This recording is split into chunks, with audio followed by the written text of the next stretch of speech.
let's talk about JoJo Siwa. So we've been talking about her a while. Like I remember I talked about her in passing in the last episode. Like I was talking about her in this whole rebrand that she's trying to do with her music, where she's trying to transition from doing that the teeny bopper, horrible ass music, with the bowl head. She used to wear the bows in her head to the side, and she used to sing these little Disney-fied kitty songs. And now she wants to transition into her Miley Cyrus Bangers era. Well, apparently this era is not working because people are calling her out saying, like, girl, nobody is buying what you're selling. Somebody sent me something. Who was it? Oh, wait, hold on. Because a friend of mine sent me a post, and I didn't even know this. They said, well, first I heard that Miley Cyrus actually, that this song was supposed to be a part of another type of situation. They said there's this girl. Let me see, because I don't want to have my phone blasted. So there was a girl by the name of Britt Smith who actually recorded Karma back in 2012. And the unreleased music video, I posted it in my IG story. So if you happen to look at my IG story, it's _. You will see the video. And I don't want to play here because the music is whatever. But Timbaland was in the video, and I watched the video, and the video was terrible, by the way. So I'm like, wait, did Timbaland produce this song? Like, did I not know? I mean, I didn't know that if he did.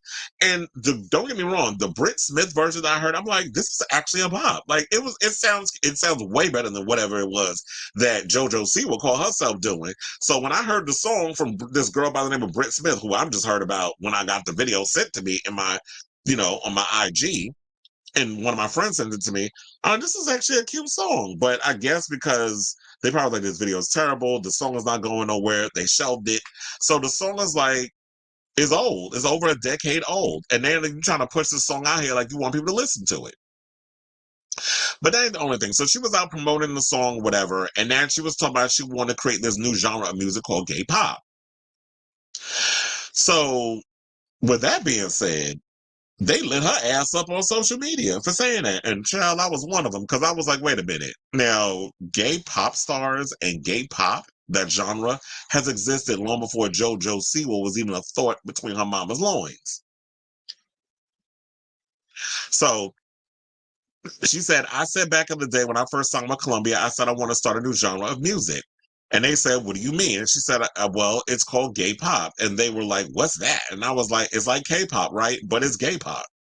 Girl, get on my line with this bullshit. So, the Dance Moms somebody she wants to come and do her own thing, but she wants to do that. So there were people that like Tegan and Sarah, who are like twin lesbians, have been making gay pop music for years. They're from Canada, and I like their music. Quiet as it's kept.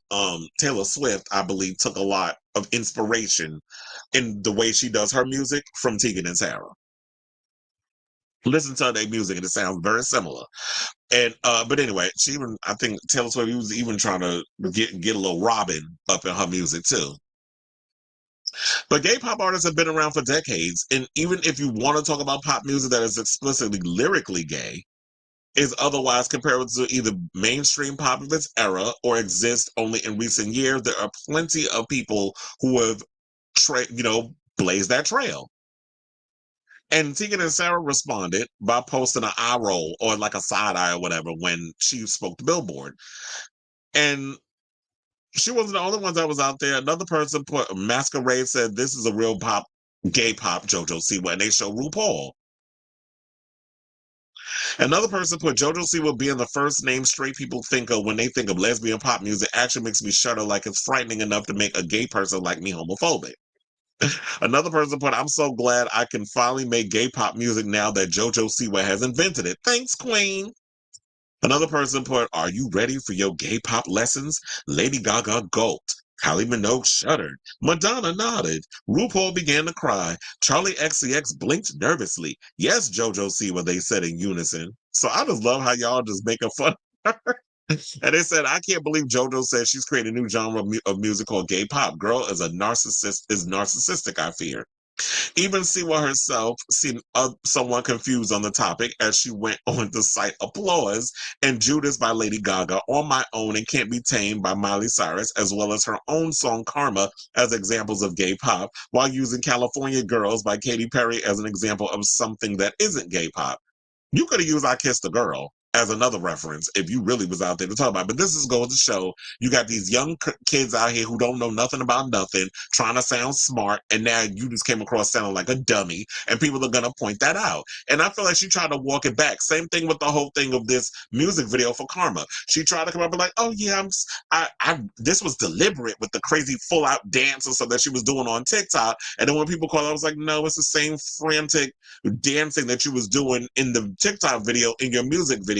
And she tried to walk it back and try to change it up. So I feel like when she thinks that she's eating with this stuff, and then people call her out that you wasn't eating as you thought you was, then she wants to walk back her stuff. Similar with this whole thing. So it's like, if you're trying to do a rebrand, I'm all here for artists transitioning and rebranding and trying to change up their sound, because nobody wants to sit and make the same damn record for the rest of their life. It's like with Kylie Minogue. She took that risk, but she was, playing this thing with Stock Aitken Waterman, and we love those hits from that factory. But she had to go off and do her own thing and develop, and now she is the icon that she is today. So you don't become a pop music icon by doing the same thing. And if you're going to do that transition, it needs to be a gradual one, and not only a gradual one, but it's got to be authentic. And I think the reason why people are reacting the way they're reacting to JoJo is because what they feel with her is she's not being authentic in this transition of music that she's doing. It's like it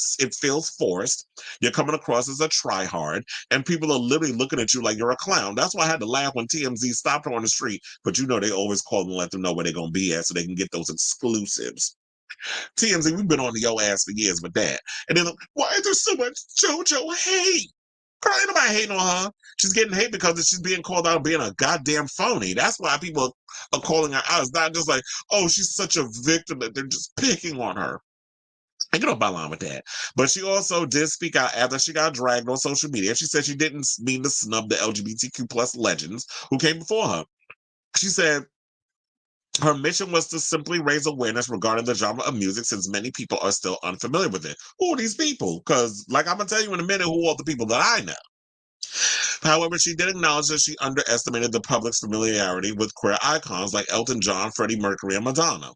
Of course, pop duo Tegan and Sarah, two twins who identify as queer, gave JoJo a little side eye on social media over her remark, because they've been in that space forever. She added this by saying, I definitely am not the inventor of gay pop, for sure not, but I do want to be a piece in making it bigger than it already is. I want to bring more attention to it. And here's the thing, I'm here for that. If you want to add and become a staple in this whole gay pop genre and gay pop space, because guess what? At the end of the day, this little white girl, the festivals, all the gay festivals that are about to start up, if not already, with their Pride festivals, because Pride goes on not just in the month of June. A lot of the things go on for I think 9 months out of the year.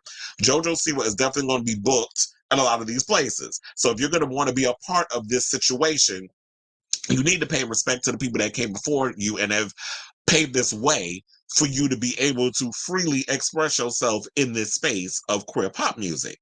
So, if you want to be a part of it, you could be a part of it. But you want to bring more attention to the genre, definitely bring more attention to it. But do it the right way and show respect to the people that came before him. So you see that I realize that the people that came that have been out here making queer pop music, RuPaul, Adam Lambert, George Michael, Elton John, Troye Sivan, Mika, Ricky Martin, George Michael, Freddie Mercury, Rob Halford from Judas Priest, the late Sir Ari Gold, may he rest, as I said, may he rest in peace. My friend of mine, Sir Paul, Tom Aspall, Kevin Aviance, Colton Ford, Jake Shears, Frank Ocean, Omar Apollo, Boy George, Tegan and Sarah, Melissa Etheridge, Darren Hayes, Andy Bell, Will Young, Sylvester, Alexander, and those are the ones that I'm just going to name. That's just a couple, even though that was probably like 20. But yes, the gays have been out here making music for a long period of time. So girl, put some respect on them people's names.